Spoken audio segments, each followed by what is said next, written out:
मेरो त तपाईँ खाल छ नि अहिले कोभिडलाई दिएको हुनाले आउँदैन अरू मन्त्रीजीहरूको 30,000 आउँछ महिनाको 30,000मा काम गरिरहनुपर्छ मन्त्रीजीहरू सांसदजीहरूले अलिकति 50,000 जति पाउनुहुन्छ ठ्याक्कै पाउने बेलामा 35-40,000 बस्छ अधिकार त जति चाहिन्छ विकासका लागि जति चाहिन्छ जनताको सेवाका लागि त्यसमा कसले किन खोज्छ त्यो प्रधानमन्त्रीले खल्तीमा हालेर के त्यसको ब्याज आउँछ स्थानीय तहका अधिकारहरू खोजेर आफ्नो टेबलमा राख्यो भने त्यो फुलदानी हुन्छ सजिन्छ त्यो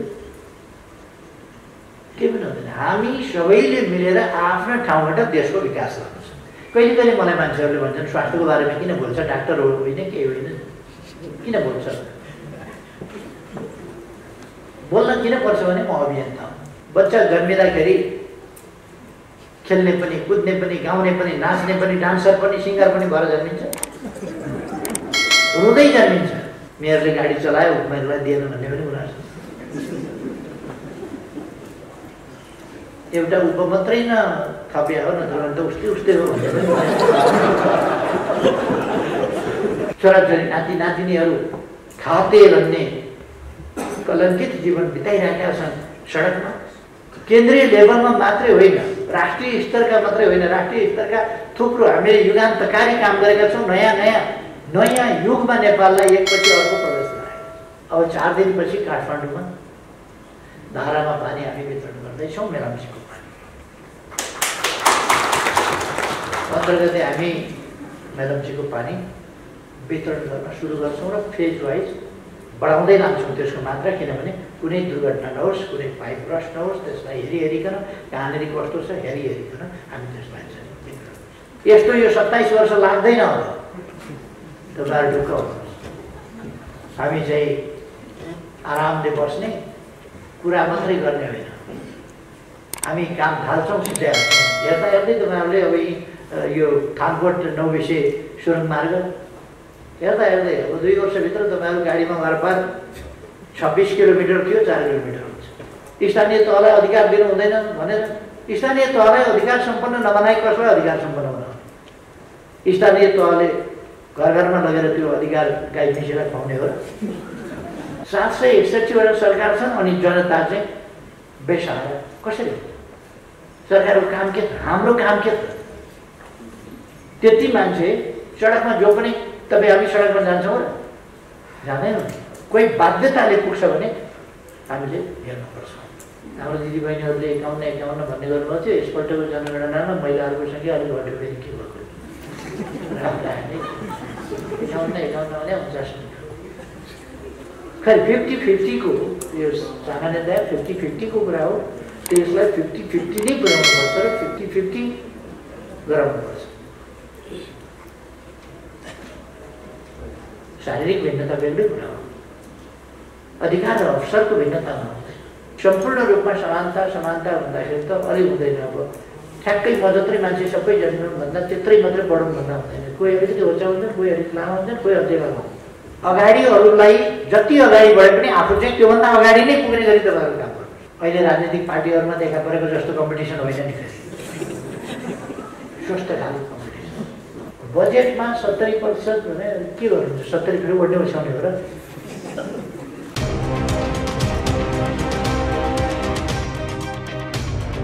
कहिले कहिले मलाई मान्छेहरूले भन्छन् स्वास्थ्यको बारेमा किन बोल्छ डाक्टर होइन केही होइन किन बोल्छ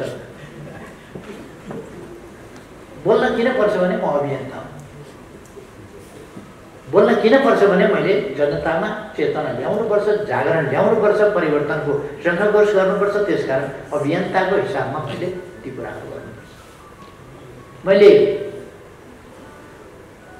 बोक्सी लगाउने पछौटेपनका विरुद्ध हमला गर्नुपर्छ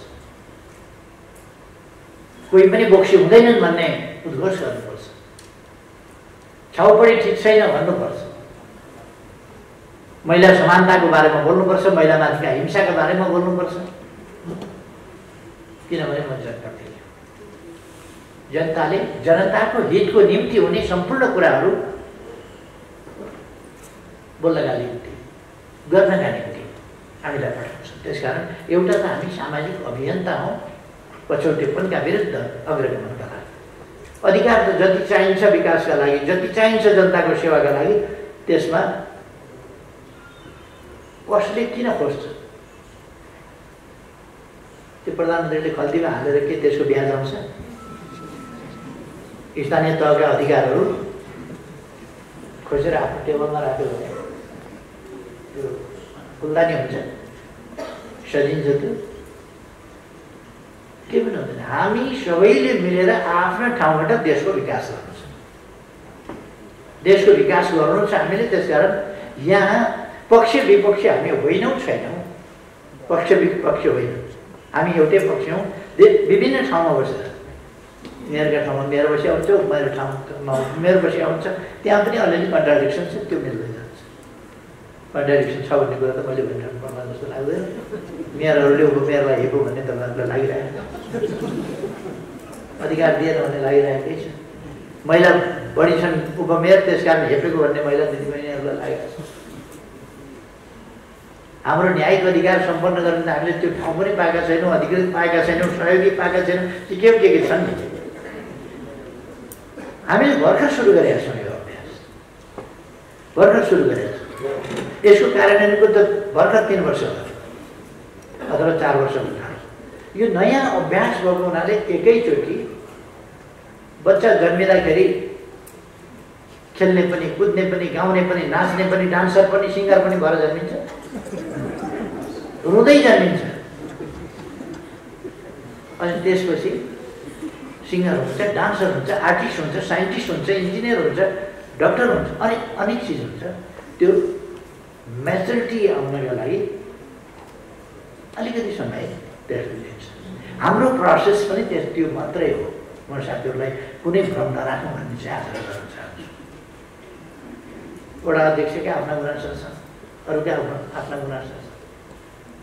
मेयरले गाडी चलायो, उपमेयरलाई दिएन भन्ने पनि गुनासो छ। एउटा उप मात्रै न थपिया हो न त उस्तै हो भन्ने पनि यो हामी सिक्दै जान्छौँ, बुझ्दै जान्छौँ, अभ्यास गर्दै जान्छौँ। कसको काम के हो, कसको अधिकार के हो, कति पाउनुपर्ने रहेछ, कति नपाउनुपर्ने रहेछ आदि कुराहरू हामी यसलाई अभ्यासको क्रममा चाहिँ परिमार्जित गर्दै जान्छौँ।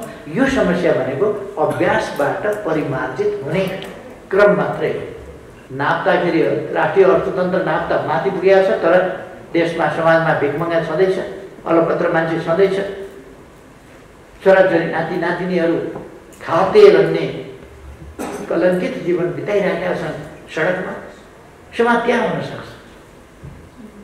बाँच्नका लागि, पेट पाल्नका लागि, भोक मार्नका लागि, अस्तित्वका लागि कोही हात थापेर, टोकरी थापेर मान्छेको जात त्यो स्तरमा बसेर बाँच्ने प्रयास गरिरहेका छ भने जुनसुकै ठाउँमा अर्थतन्त्र पुगेका भयो भने त्यो समाज विकसित होइन।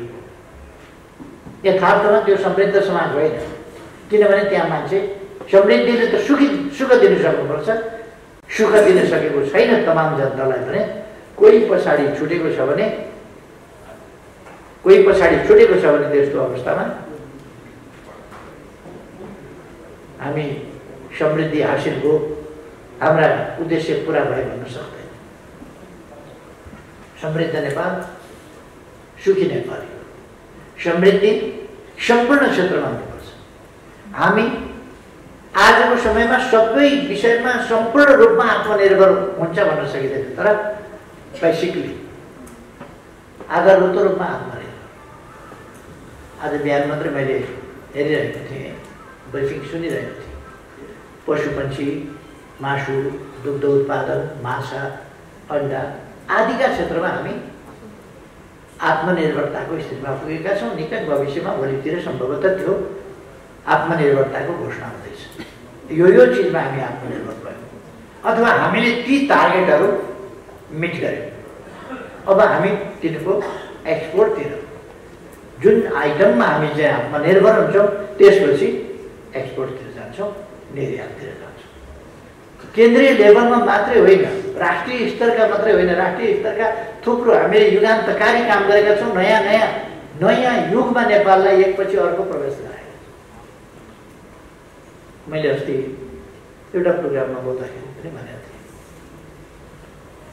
हामीले डिजिटल नेपाल, आर्टिफिसियल इन्टेलिजेन्स अथवा डिजिटल नेपालका अरू विभिन्न पक्षहरू, banking sector, educational sector, health sector अथवा अरू सेक्टरहरू, त्यो मात्रै होइन कि एग्रिकल्चर सेक्टरदेखि लिएर तमाम सेक्टरहरू, त्यसमा डिजिटल नेपालको प्रभाव। यो छोटो समयमा हामीले यस्तो धेरै गऱ्यौँ। दक्षिण एसियामा एक मात्रै नेपाल यस्तो देश हो जसले सिँगै देशको जमिनको एक्सरे गरेको छ, माटो परीक्षण गरेको छ, एक्सरे माथिबाट स्काईबाट एक्सरे गरेर अब गुगलबाट हामी कुनै पनि ठाउँको जमिन सर गुगलबाट हेर्न सक्छौँ।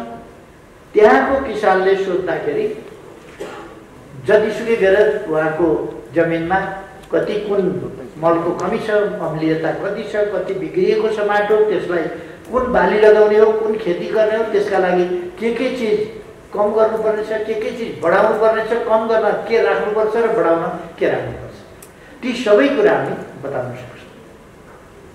माटोमा कुन ठाउँको माटोमा फस्फरस कति छ, नाइट्रोजन कति छ, अरू तत्त्वहरू कति छन्, ती सबै हामी बताउन सक्छौँ। किनभने हामीले डिजिटल सोइल म्यापिङ गरिसकेका छौँ। त्यस म्यापिङले यस्तो एक्सरे गरेको छ जसमा हामी चाहिँ काम गर्न सक्छौँ। यस्ता थुप्रो नयाँ कामहरू जो देखिएका छन्, तर एकदमै धेरै असाधारण कामहरू। एक ठाउँबाट माटो ल्याएर त्यो माटो अलिक ओरेर अलिक पर मिल्दैन, एउटै गरामा ओर्ला छेउपट्टि एक खालको, पल्ला छेउपट्टि एक खालको हुन्छ। अहिलेको एक्सरे म्यापिङबाट कति नजिकैमा माटो टेस्ट गर्नुपर्छ त्यो गाह्रो छैन, तत्काल गर्न सकिन्छ, खर्चाहरू छैन, माटो बोकेर कुद्नु पर्दैन, त्यसको ल्याब टेस्टका लागि लामो समय पर्खिनु पर्दैन, त्यो फेरि जानकारी गराउनका लागि धेरै अप्ठ्यारो असहज छैन, तत्कालै कुनै पनि कुराको जानकारी गराउन सकिन्छ। यस्ता चिजहरू थुप्रो हामीले गरेका छौँ। भूमिको क्षेत्रमा, भूमि व्यवस्थाको क्षेत्रमा थुप्रै कामहरू गरेका छौँ र यी कामहरू केन्द्र सरकारले प्लानिङ अलिकति गरेका छ। त्यस्ता कामहरू यो त नेसनल वर्क, राष्ट्रिय काम, त्यो कामको फाइदा त फेरि स्थानीय तहले नै लिने हो। कृषिको आधुनिकीकरणका लागि काम लाग्छ, व्यावसायिकीकरणका लागि काम लाग्छ। कुन व्यवसाय कहाँनिर, कृषिका पनि विभिन्न व्यवसाय छन्, कहाँनिर गर्ने, ती चिजहरूका लागि काम लाग्छ। त्यसकारण हामीले आधुनिकीकरणतर्फका हाम्रा प्रयासहरूलाई पनि असाधारण ढङ्गले अगाडि बढाएका छौँ। अब 4 दिनपछि काठमाडौँमा धारामा पानी हामी वितरण गर्दैछौँ, मेलम्चीको पानी। 15 गते हामी मेलम्चीको पानी वितरण गर्न सुरु गर्छौँ र फेज वाइज बढाउँदै लान्छौँ त्यसको मात्रा। किनभने कुनै दुर्घटना नहोस्, कुनै पाइप ब्रस्ट नहोस्, त्यसलाई हेरिकन कहाँनिर कस्तो छ हेरिकन हामी त्यसलाई चाहिँ वितरण गर्छौँ। यस्ता अर्को सेकेन्ड फेज फेरि हामी ड्याङ्ग्री र के खोला त्यसबाट पनि पानी ल्याउँदैछौँ, मेलम्चीमै छोडेर। अर्थात् दोस्रो फेज पनि हामी यस्तो यो 27 वर्ष लाग्दैन होला, तपाईँहरू ढुक्क हुनुहोस्। हामी चाहिँ आरामले बस्ने कुरा मात्रै गर्ने होइन, हामी काम थाल्छौँ, सिधै हाल्छौँ। हेर्दा हेर्दै तपाईँहरूले अब यो थानकोट 9 विषय सुरुङ मार्ग हेर्दा हेर्दै अब 2 वर्षभित्र तपाईँहरू गाडीमा वारपार 26 किलोमिटर थियो, 4 किलोमिटर हुन्छ। तपाईँलाई 1 घन्टा लाग्थ्यो, 4 मिनटमा पुग्नुहुन्छ। यो ढङ्गको रफ्तारमा हामी काम गरिरहेका छौँ। स्थानीय तहलाई अधिकार दिनु हुँदैन भनेर स्थानीय तहलाई अधिकार सम्पन्न नबनाई कसलाई अधिकार सम्पन्न बनाउने? स्थानीय तहले घर घरमा लगेर त्यो अधिकार गाई मिसेर खुवाउने हो र?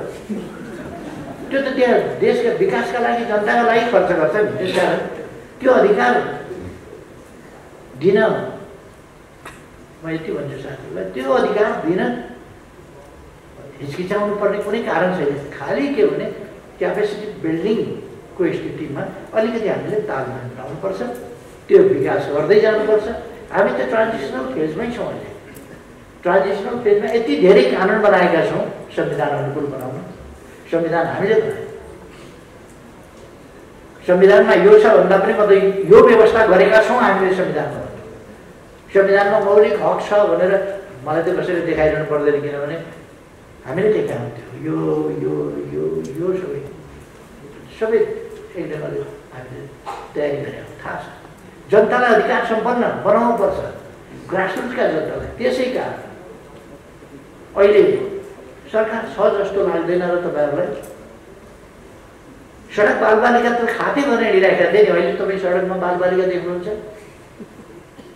अभिभावक विहीन भएर खाते भनिँदै कत्रो अपमान सहेर बालबालिका, मान्छेका बच्चा कुकुरसँग खानेकुरामा लडेर, कुकुरसँग सँगै मिलेर न्यानोको लागि सुतेर काठमाडौँ जस्तो जाडो ठाउँमा तपाईँ हामीले सडकभरि देख्या होइन? अहिले कहाँ छ त्यो? 3 वर्षमा त त्यो कुरा त हटाइयो, किनभने यहाँ ती बालबालिकालाई हेर्ने सरकार छ। बुढाबुढीहरू अलपत्र, कोही कराउँदै हिँडेको, कोही बोल्दै हिँडेको, कोही जिङ्रिङ्ग परेको, कोही घावै घाउ भएर लडेको, कागले ठुगिरहेको काठमाडौँमा देखिँदैन थियो। देखिन्थ्यो, सहरमा देखिन्थ्यो। त्यो त हटाइएको छ। हामी विभिन्न सङ्घ संस्थाहरूसँग मिलेर ती कामहरू गरिराखेका छौँ। म त धन्यवाद भन्न चाहन्छु तपाईँहरूलाई। नगरपालिका सङ्घ, गाउँपालिका सङ्घ र नगरपालिकाहरू, गाउँपालिकाहरू, उहाँहरूको यी कुराहरूमा रुचि छ। यसमा ध्यानाकर्षण गरेपछि र यसलाई अन्त्य गरौँ भनेपछि सबैको यसमा एग्रेसिभली सबै लाग्नुपर्छ। नगरपालिकाहरू लाग्नुभएको छ, गाउँपालिकाहरू लाग्नुभएको छ। र म तपाईँहरूलाई आग्रह गर्न चाहन्छु, फेरि पनि बेसहारा मान्छेको जात, बेसहारा छोराछोरी छैन भन्दैमा बेसहारा हुँदैन मान्छे। राज्य छ, सहर सरकार छ। सरकार पनि एउटा मात्रै हो र 3 तहका सरकार छन्।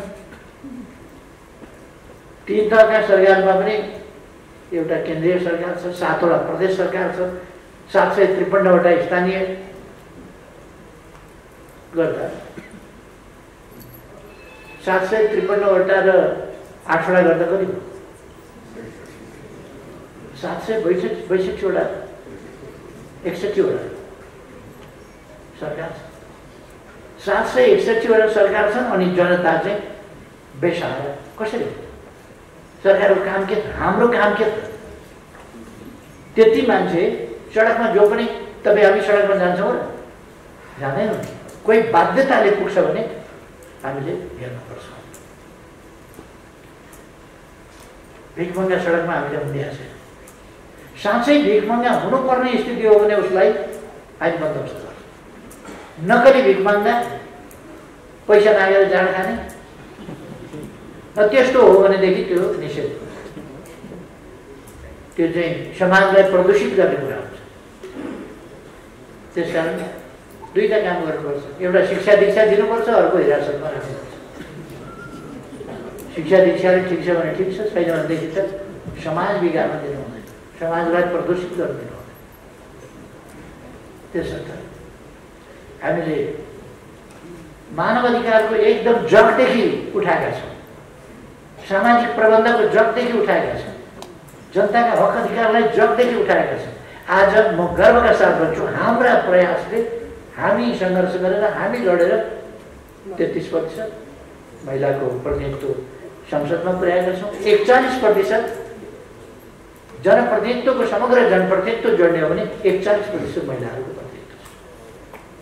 गर्व गर्नुपर्छ। हाम्रो देश अलिकति आर्थिक रूपमा पछाडि परेको भए पनि, विकासमा अलिक पछाडि परेको भए पनि, सामाजिक उत्थानको क्षेत्रमा हामी यति तीव्रताका साथ अगाडि बढेका छौँ कि विकसित देशहरू, अति विकसित देशहरू हामीभन्दा धेरै पछाडि छ। 41% प्रतिनिधित्वको कुरा म जब इन्टरनेसनल फोरमहरूमा बोल्छु भने सबै आश्चर्य छ। हाम्रो पार्लियामेन्टमा 33%, 41% जनता प्रतिनिधिहरूमध्ये 41% महिलाको प्रतिनिधित्व। यो सानो प्रगति होइन र यस 41% हामी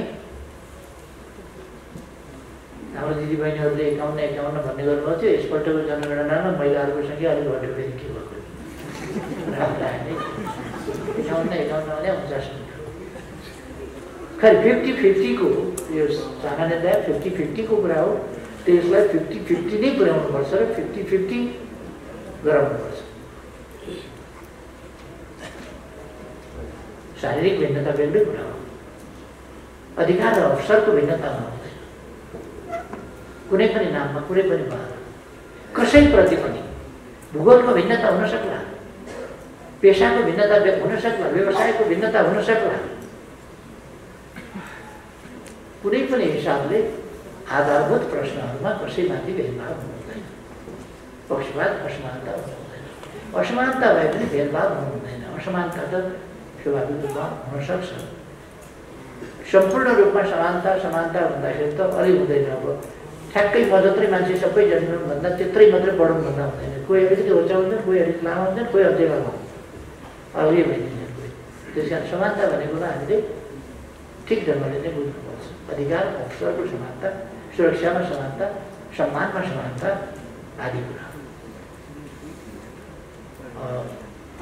यसमा नगरपालिका सङ्घले यी प्रयासहरूमा खेलेको भूमिका, देश विकासका प्रयासहरूमा खेलेको भूमिका र अहिले देशले जुन तीव्र उन्नति गरेको छ त्यसमा खेलेको भूमिका, सामाजिक जागरणमा खेलेको भूमिका, जनतालाई सेवा पुर्याउने कुरामा खेलेको भूमिका र विकासका प्रयासहरूमा खेलेको भूमिका, यो तीनटै क्षेत्रमा खेलेको भूमिका असाधारण छ।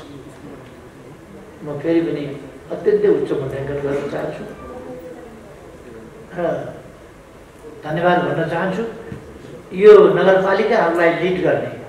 र तपाईँहरूको बिचमा कम्पिटिसन हुनुपर्दछ राम्रा काम। राम्रा काम कसले बढी गर्ने? पुरस्कृत हुने नगरपालिकाहरू तिलोत्तमा, सुरुङ्गा, अर्को को सुरुङ्गा भनेको त तर्काई वाली। यी नगरपालिकाहरू यिनीहरूको फर्स्ट हुने यिनीहरूको मात्रै हक होइन, अरूले पनि पाउँछ। अगाडि बढौँ, अर्कापल्ट फर्स्ट सेकेन्ड थर्ड झन् अघि बढेर अरू नै हुने गरी कुदौँ। फेरि कन्काई र वालिङ मलाई चाहिँ तिलोत्तमालाई पछाडि पर्नु, काम नगर्नु भने होइन। अगाडि अरूलाई जति अगाडि बढे पनि आफू चाहिँ त्योभन्दा अगाडि नै पुग्ने गरी तपाईँहरू काम गर्नुहोस्। तपाईँहरूको फेरि त्यो हुनुपर्छ। अरूले उनीहरूले मात्रै सक्छन् काम गर्न, हामी सक्दैनौँ भनेर एकदम राम्रो काम गरेका नगरपालिकामा अगाडि, सबभन्दा अगाडि भन्ने मूल्याङ्कन, त्यो मूल्याङ्कनमा पुग्ने गरी हामी सबैले काम गर्छौँ। काममा कम्पिटिसन, स्वस्थ कम्पिटिसन। अहिले राजनीतिक पार्टीहरूमा देखा परेको जस्तो कम्पिटिसन होइन नि, फेरि स्वस्थ खालको कम्पिटिसन। त्यो कम्पिटिसन गर्नु, राम्रो काम गर्नु, स्वस्थ ढङ्गले प्रतिस्पर्धा गर्नु। म तपाईँहरूलाई जो संस्थाहरूले एमओयू गर्नुभएको छ ती संस्थाहरूलाई धन्यवाद भन्न चाहन्छु। जो संस्थाहरू आफ्ना कामका लागि सम्मानित हुनुभएको छ म ती संस्थाहरूलाई धेरै धेरै धन्यवाद भन्न चाहन्छु र देशभित्रका धन्यवादका पात्र हुनुहुन्छ। अझ देश बाहिरबाट आएर पनि नेपाललाई जो सहयोग गरिरहनु भएको छ, सहयोगका हात बढाइरहनु भएको छ, हाम्रा विकासका, हाम्रा अग्रगमनका साझेदार भइरहनु भएको छ, उहाँहरूलाई विशेष धन्यवाद भन्न चाहन्छु।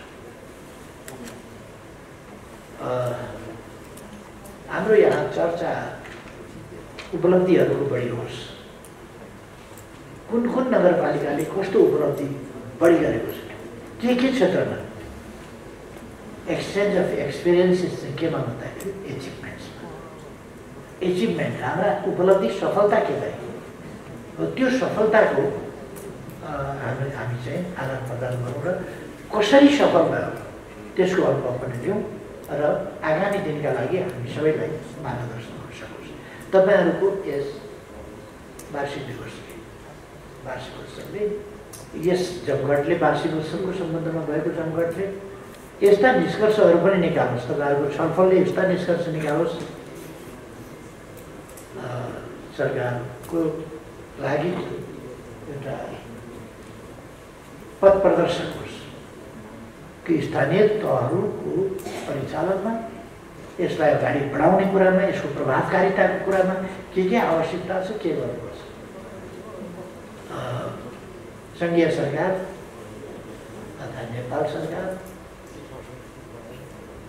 यी विभिन्न क्षेत्रहरूमा स्थानीय तहहरूलाई प्रभावकारी बनाउन, स्थानीय निकायहरूको परिचालन पनि त्यसै गरी गर्ने र स्थानीय तह र स्थानीय निकाय मिलेर, प्रदेश र स्थानीय तहहरू मिलेर, केन्द्र प्रदेश र स्थानीय तहहरू मिलेर हाम्रा विकासका प्रयासहरूलाई, अग्रगमनका प्रयासहरूलाई अगाडि बढाउँ।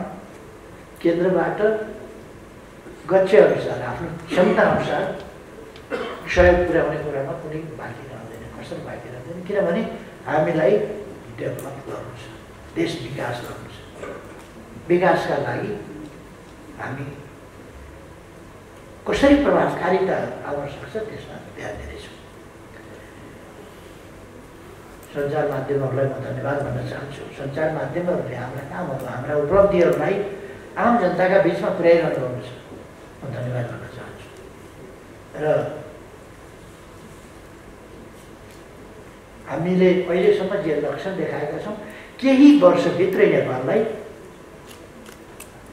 अगाडि बढाउन सकिन्छ र नेपालका आधारभूत समस्याहरू समाधान गर्न सकिन्छ।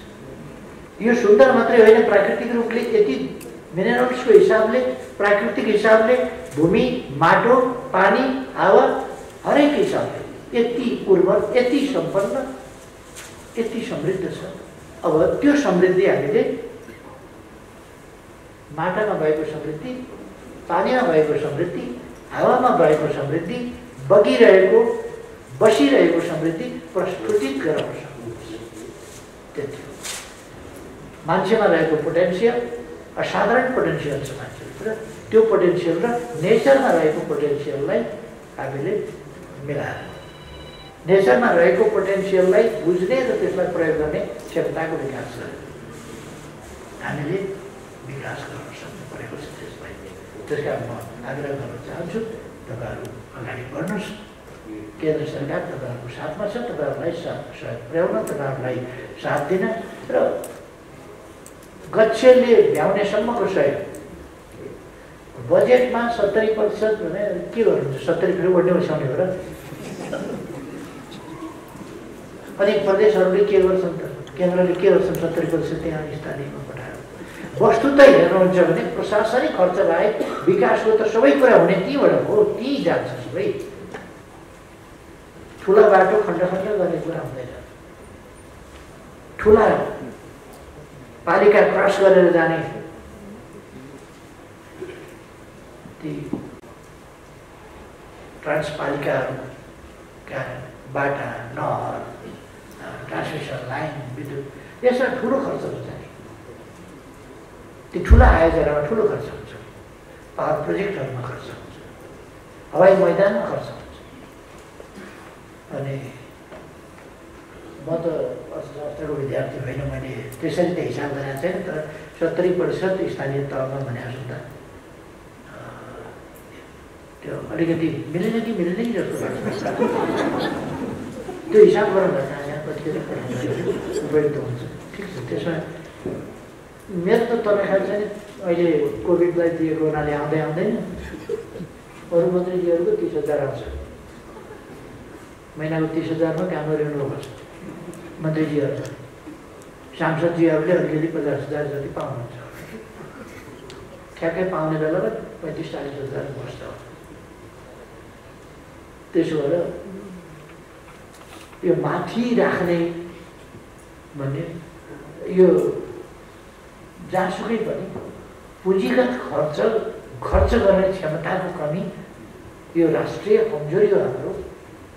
यो क्षमता भएका ठाउँमा त पुँजीगत खर्च नभएर भइहाल्छ भने, क्षमता नभएका ठाउँमा पुँजीगत खर्च झन् गाह्रो हुन्छ।